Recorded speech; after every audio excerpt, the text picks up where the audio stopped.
Some of my insecurities growing up would be my weight, my hair. I was insecure about my hair because it wasn't as long as everybody else's.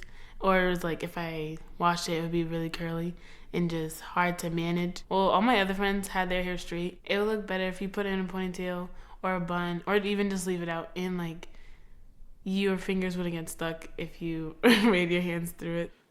The hair thing has always been an issue. My black relatives are always like, "What are you doing? You look terrible. Go get your hair done." I wake up with an AM flat top. I call it like that, and I just push it down like that. It's very professional.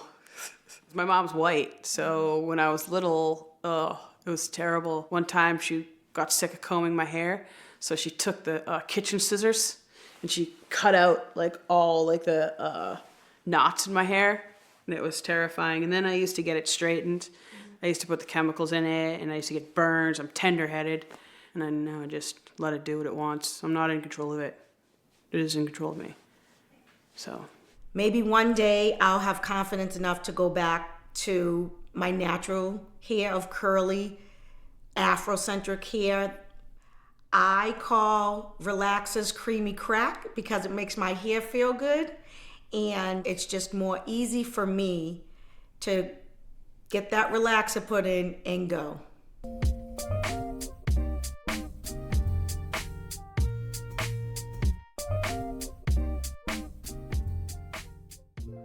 I think that people are confused about what they don't know, and they try to make sense of things.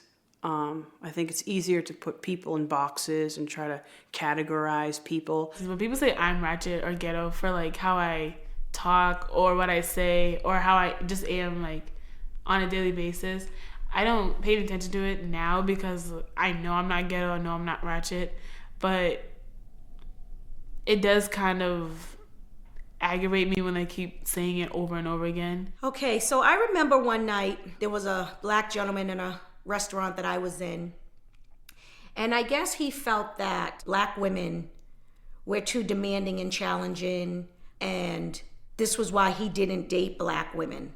That comment hurt me to the bottom of my heart because black women have always had to struggle and be on a different level than other women. So I just think that, you need to think about the individual that you're saying what you're saying to and not categorize a whole group of people because you're feeling some type of way. Sometimes I don't like black boys. I feel like they always talk down to black females, or they always see them in like sex objects. It's either that or they're talking down to them. It's either like, oh, you have a nice butt, or it's like, oh, you're ugly. It's kind of getting to the point where like, I really don't care because I don't want to change for them. I'll change for myself. When I was younger, there was nobody. I had nobody in my life that looked like me, or even when I watched TV, there was nobody like on TV that I was like, oh wow, like she's doing well. I could be like her. I can see me in her. You have to be secure with who you are. That's your beauty. My mission statement is to like give like girls like me someone to look at and be like, wow, like she did that. Maybe I can do that. I think in the future I will have to overcome certain things, and I'm gonna have to like push myself and try harder to get the things I want.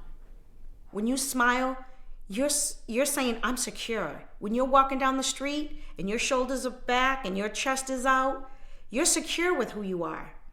Other people are always gonna find flaws in you and have something to say. But at the end of the day, maybe they're just not happy enough with themselves.